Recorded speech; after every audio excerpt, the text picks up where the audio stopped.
Hello, Gabriel. How are you? Hey, Tinashe, I'm doing fine, man. I'm good. Welcome to your technical interview. Thank you. All right, so I'm going to ask you questions and I'm going to give you the time limit you have to the question. So you might try as much as Okay. possible to stick to the time. All All right. right. So my first question under algorithms and data structures, All right.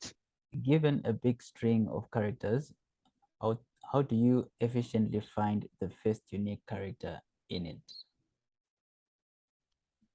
Okay. A good way to do this can be sorting the string.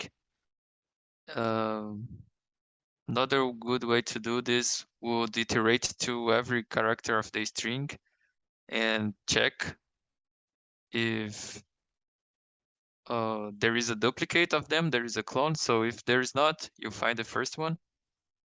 Um, I think another way to do it would be creating a set of the array. Yeah. All right. So it's more like you'll be looping through the array. Yeah, iterating through the array and trying to find the first one. Uh, yeah, every method should do the same basic structure. So it would be iterating through the string and try to find the first one. And when you find it, you're done. All right, that's great. Thank you. Your next question. Okay. Um, a sorted array is rotated at some unknown point. How could you efficiently search an element in it? Okay, what do you mean by rotated? Uh, Maybe just mixed. Oh, okay. Okay, so you have sorted array and it's not sorted. Is this? Yes, Oh, all that's more right. like that. A good way to find any element in it, you could do any of the search methods. Maybe you can do I don't remember exactly any searching methods right now, but a good way would be to also iterate through it. So for example, if you want to find the number 4 inside an array that's sorted, you can iterate through it, and when you find it, you found it. But since it's not sorted, maybe you need to iterate through everything. Um, Another good way would to be to divide the array in parts. So maybe you divide it in 2 parts and you try to find it on the first one. If it's not there, you search on the second one. Uh, All right, yeah, more like binary search. yeah. All right, that's great. Okay, so we move on to HTML and CSS. All right. Your first question. Have you ever played around with the new CSS Flexbox or grid specs? Could you explain them to me? Yeah, I've used the CSS Flexbox. The CSS the CSS Flexbox is a way to organize the elements inside your page, inside your browser. Mm-hmm. So what happens there is that you have a box and it's flexible. Uh, there come the name Flexbox. So for example, you can arrange it in a row to let the elements in a horizontal structure, or you can make them in a column. You can organize them in the way you want. You can align the items the way you like. You can also put Flexbox inside Flexbox to follow the box model of the CSS. So Flexbox is a very versatile and very useful way to organize your boxes inside the CSS. Right, that's great. Um, so your questions they are limited to 3 minutes. Okay. So you were mentioning about the box model. Your next question is going to be explain your understanding of the box model and how would you tell the browser in CSS to render your layout in different box models? Okay. First, my understanding about the box model is that all the elements inside the page is like a box. It have a margin it have a border, and it have a padding. So this way you can organize them literally like boxes.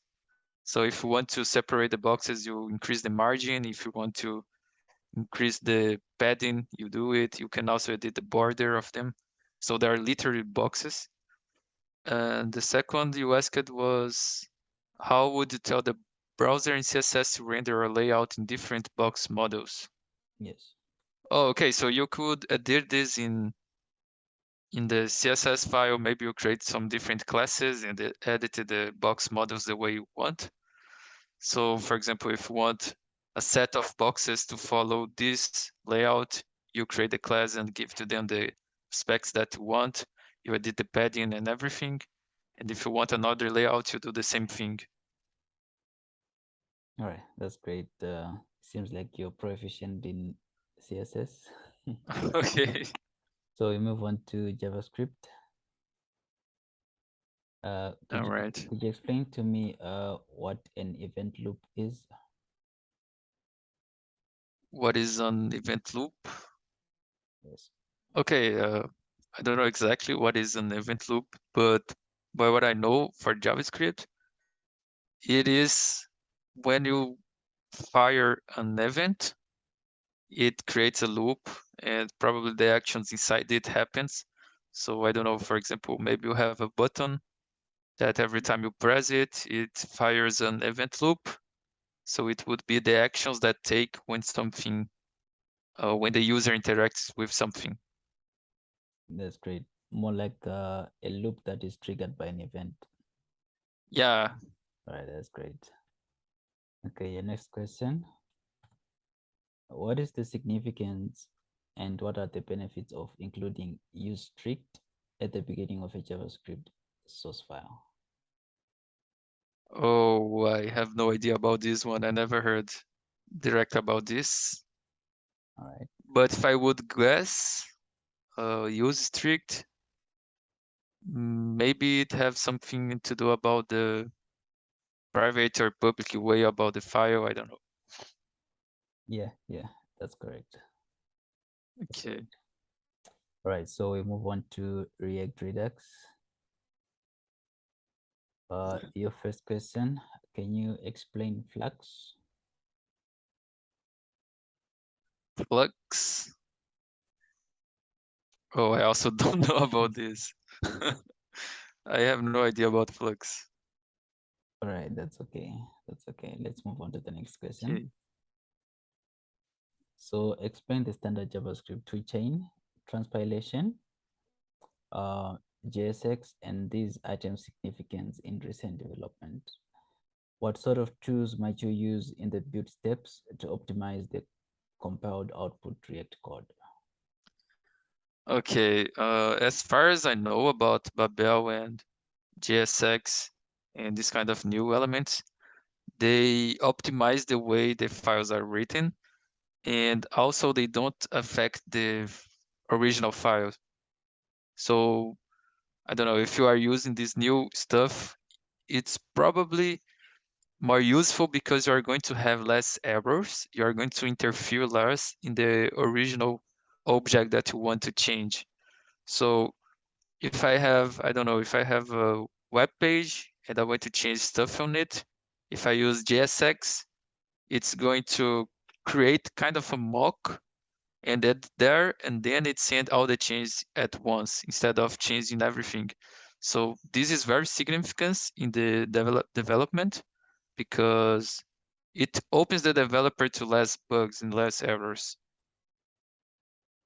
All right, that's okay. Okay. That's all right. So let's move on to Ruby. Okay. In Ruby, can you explain what a class is? Yeah.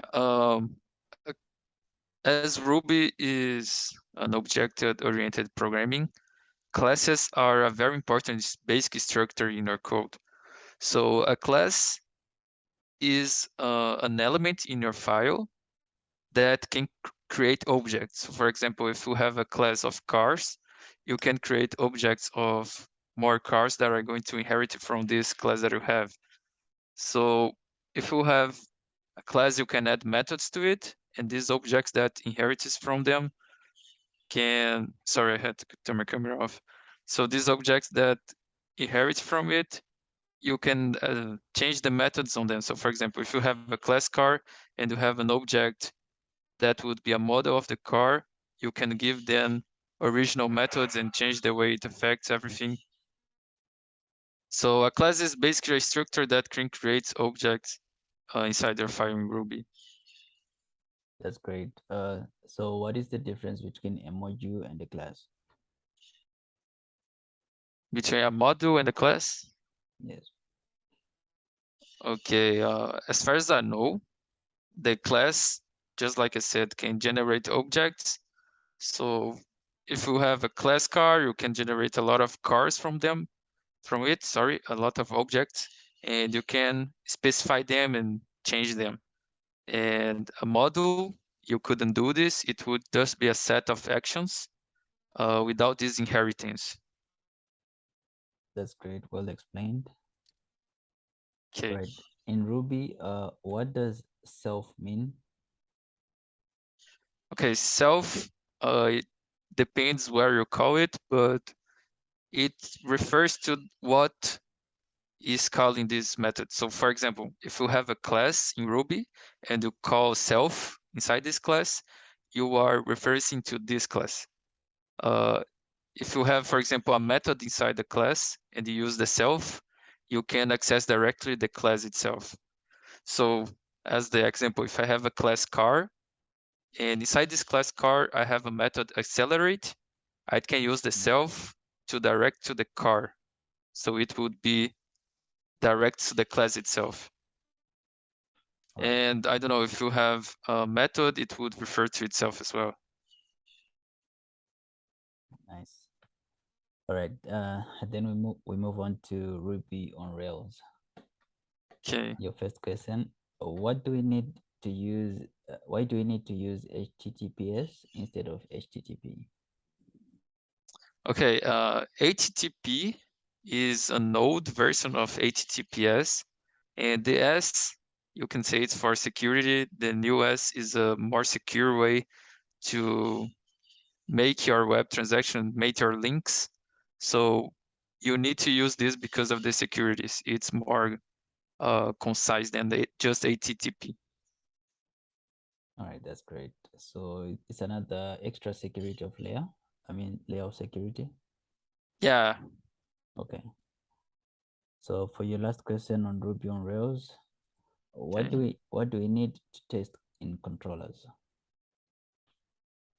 In controllers, oh, I don't know exactly the answer for this. So if I would guess, I would say maybe we need to test the methods that you created on the migrations and stuff like this. Yeah, yeah. All right, that's great. So now we've gone halfway through our interview. For your last Okay. question, I'm going to send you a link for a coding All challenge. right. Would you mind sharing your screen while listening? Yeah, sure. All right, that's okay.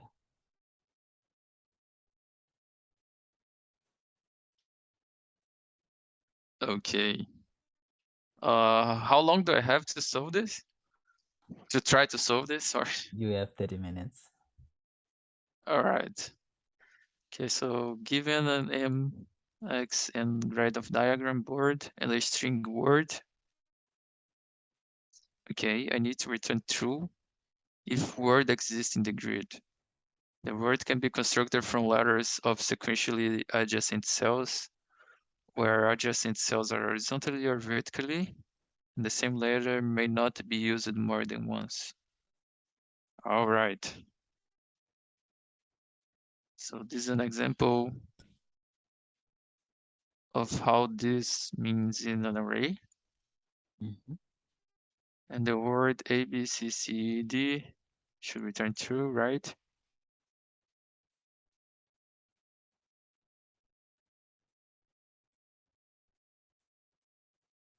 Okay, let me first pseudocode this to how I would solve it, and then I try to actually solve it.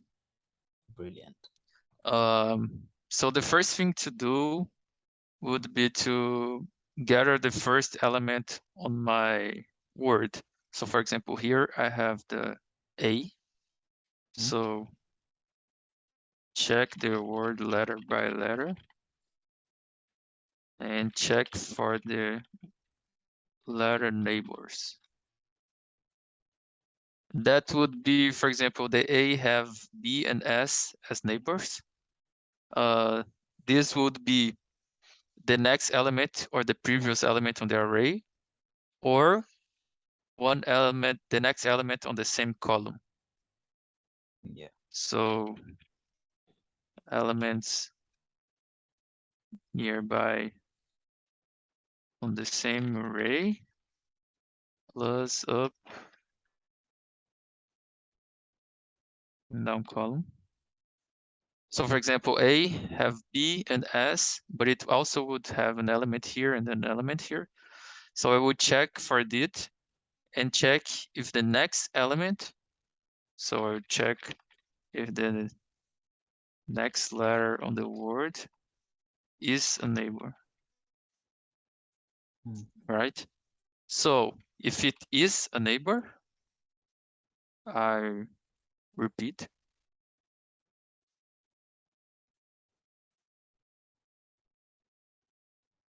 And if it's not a neighbor, then I should return false.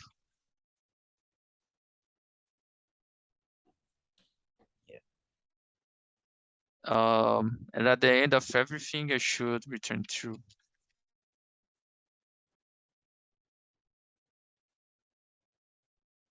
So basically what needs to happen is first I find the letter. Then I check for the neighbors, check for the next letter. Okay, this is good, but I also need to check for the other letters. So for example, if I return false here, it's done for this letter, but I also have another letter of the same. For example, if I return false for the letter A, I also need to check the other letter A. So repeat for each letter. For example, if I have two ways, do it in both of them. So basically, I find the letter that corresponds to the first element in the word. I check everything that I said here. You check for the neighbors. If it's false, I try another letter of the same, not the same letter. Don't know if this makes sense, but you check for the same letter in a different spot. Yeah. If it's also false, and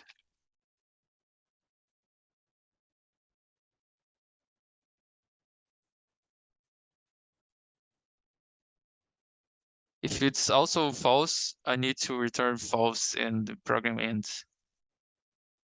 All right. Okay, so now I would write the actual code. Now is the difficult part. So I think you should know that you can use either Ruby or JavaScript. oh, okay. I was going to use Ruby. That's great. I don't remember much about JavaScript, so it's good that I can maybe understand more about Ruby. Okay, sorry. So first, I would check the word letter by letter. How would I do this? Let me think. I can create a loop. Let me separate this.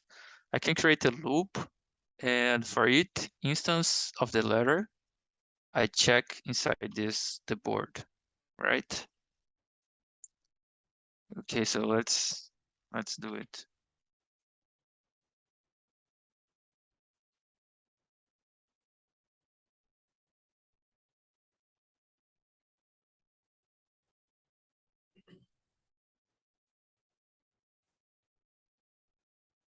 Let me just check if this is working.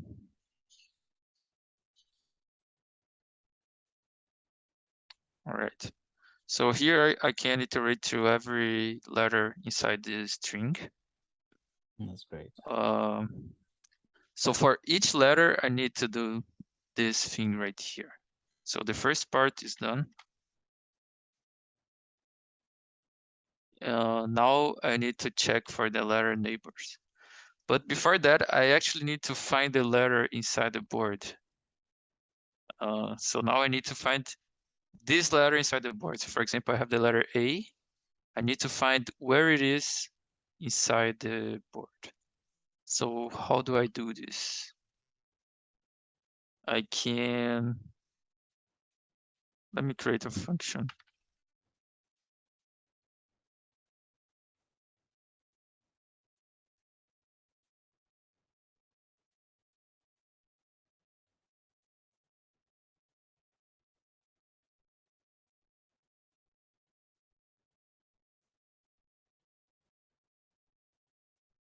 Okay, this actually wouldn't work because I could have repeated letters. Okay, all right. Let me do something different. I will have the board. Let me just print. Okay, the board is an array of arrays, right? So if I do board.each, I'm going to access this, and then this, and then this. I can do something like board.each, and for each letter, I see check if they are equal. So it would be something like board.each do. I'm going to create a lot of loops here. This would be the line. Okay. A, B, C, D. Yeah, it's the line. And line dot each do the character. So now I have access for every element in the board. And I need to check if character is equal to letter. So if they are equal, I'm going to check it for it, right? Um,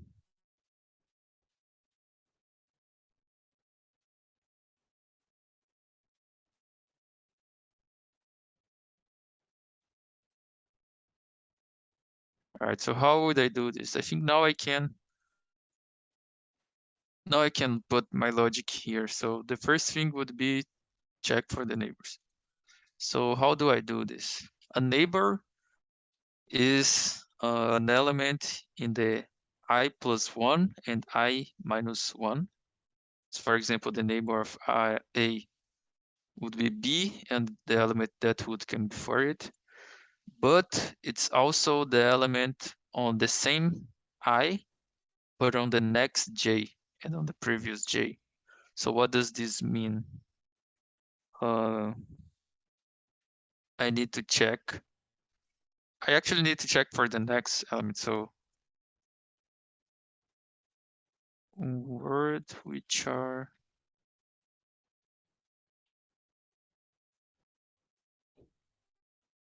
with index.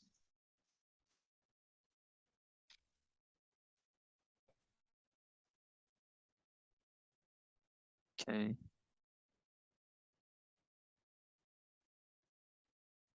First, let me test if this is working.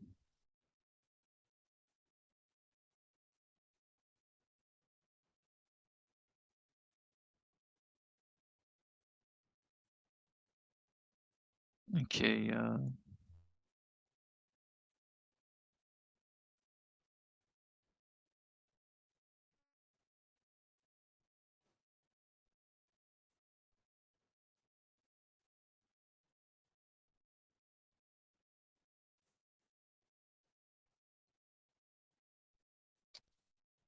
mm, Um, I'm missing some end here. Wait a second. expecting end in solution RB. Yeah, so this ends from this do, this ends from this do, this ends from this do, this ends from the def. Yeah, I think your ends are okay. All right. Okay, now it's working. Let's try with index.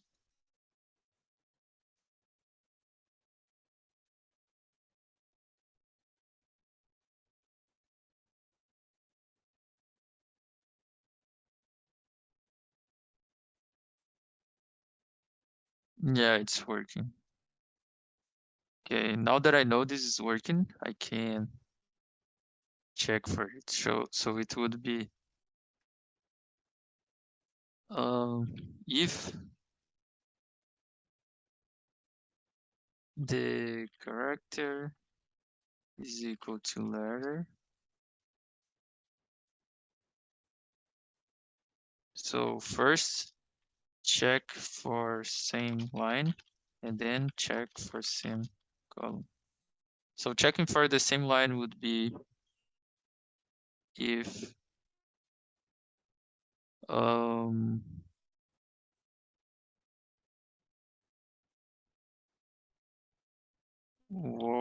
board.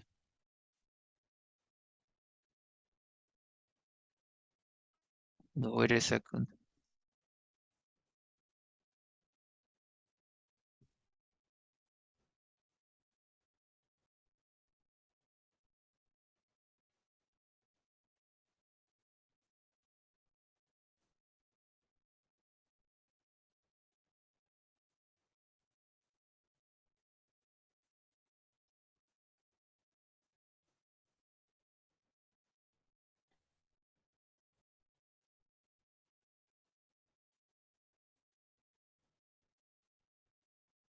Okay, so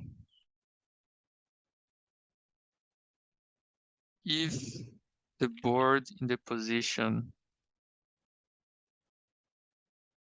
it would need to also have the index of the line.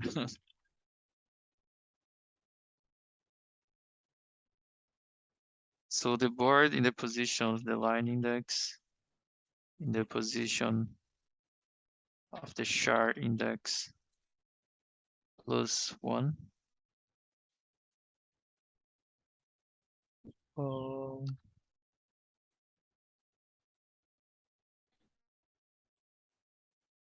This is different than new. And the same thing is equal to word in the position letter index plus 1.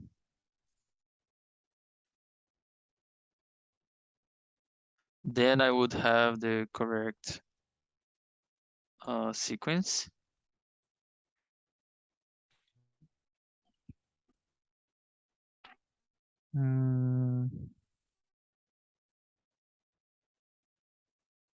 Okay, this is getting a little bit confused. I think there is a better way to do it.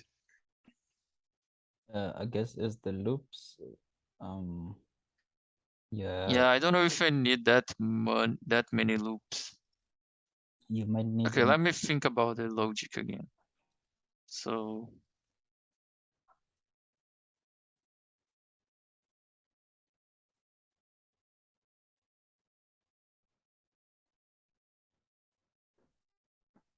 I think your initial thought of separating the methods would be good for you so that you don't have chain okay. loops. Okay, thank you. Okay, so yeah, but I would need to put the methods inside the loop. Okay, let me remove this. Oh no, let me let this here.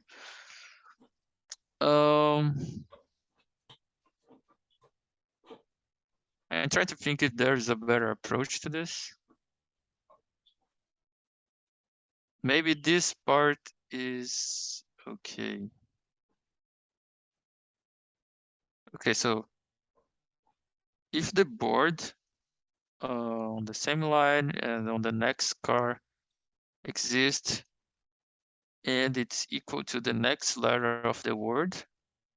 Okay, this is good. Let's keep with this. Okay. Let me put a do and if this is correct, then it's okay. I can check the next step. So let me create a variable to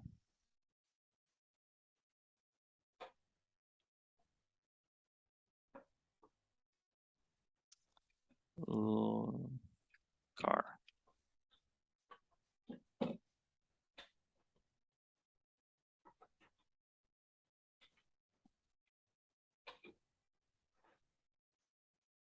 Okay, so I keep the car valid true. And else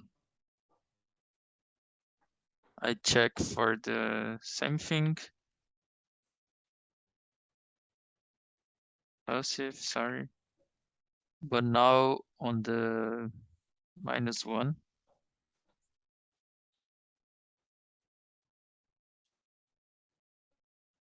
And then I check for the same thing, but now on the other column.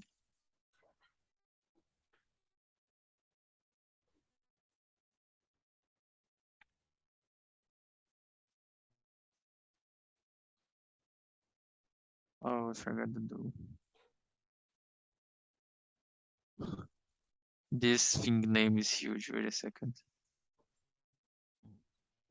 Maybe I can.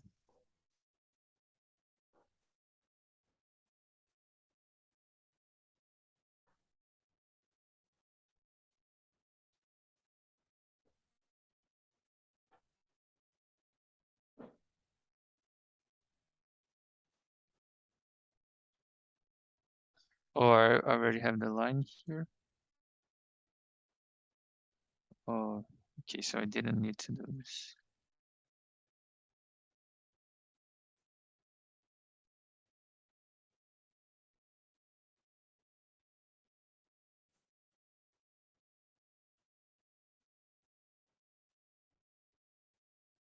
Okay. Now I do the same thing here, but with a minus.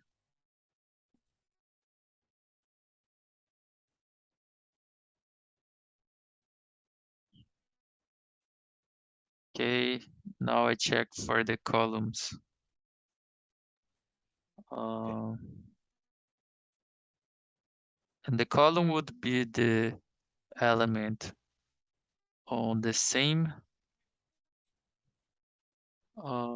char index, but on the next line index. So it would be line in the position of char index.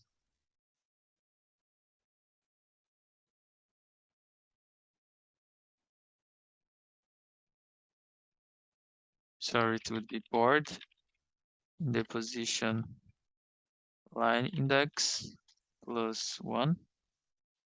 The position of the char index is different than you.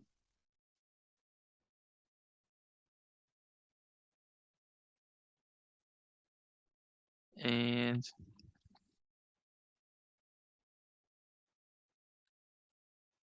or in the line index plus 1 char index equal to the lower letter plus 1.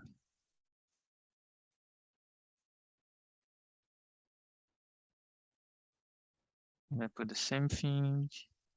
And the last check is on the previous column.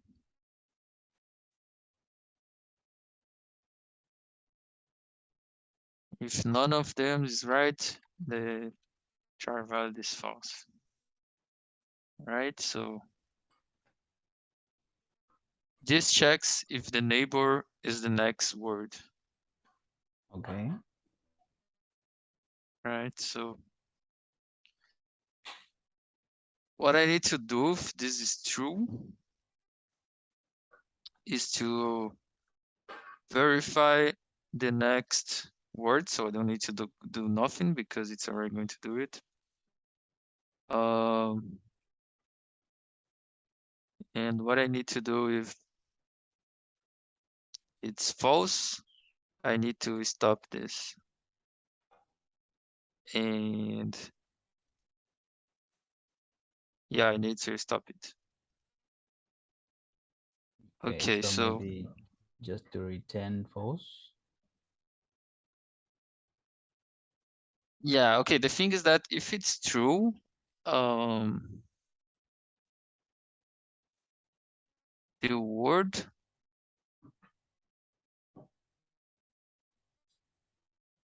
okay, wait a second, I'm doing the reverse here. So for each word, for each letter of the word, I'm going to check if it exists on the board, and I'm going to check its neighbor. Okay, this is fine. So what if it doesn't have? If this is all false, I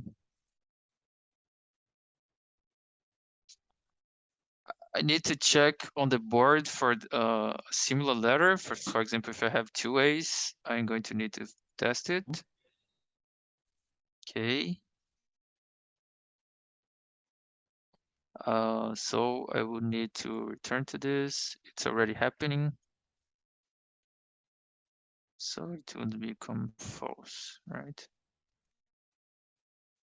Okay, so the thing is, if I leave the line with a true, well, then that would be here, right? Because if, else, and, if, and line, and. Okay, this is the end of the line. If I leave the line with true, I still need to check the other lines. So if I leave the complete board with true, then it's okay. So let me put something here. If is char valid equals to false, I need to stop this.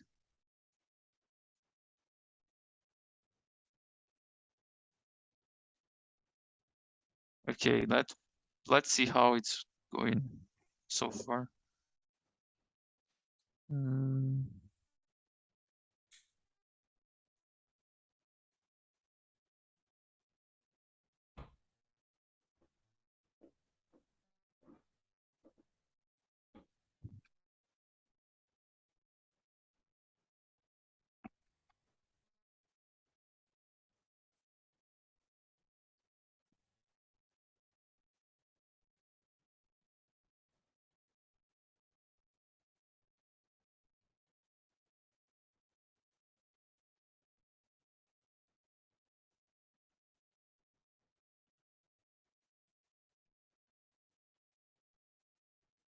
Okay, it says else if expecting and. So here I have an if, do, else if, do,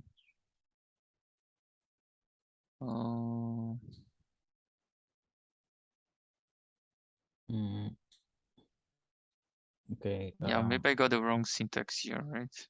You can remove the do. Okay, let's try it.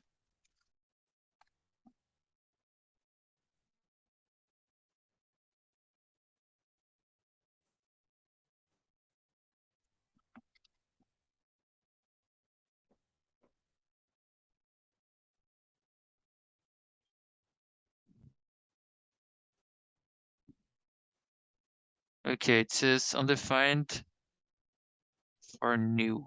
Okay, so Okay. We have 3 minutes. okay, all right. Okay, it's saying that this value is new on the line 25. So this thing is new, right? Okay, first I need to check this. Okay, I just need to add validations to this to also check if they are new. Mhm. And we could give this a try. So since we don't have time, It's yeah, okay. I that's think okay. it's a matter of the syntax, but then I like your pseudocode. Okay, thank you. It explains everything. Oh well, thank you for that. I think this wraps up our interview. Okay, thank you, man. All right.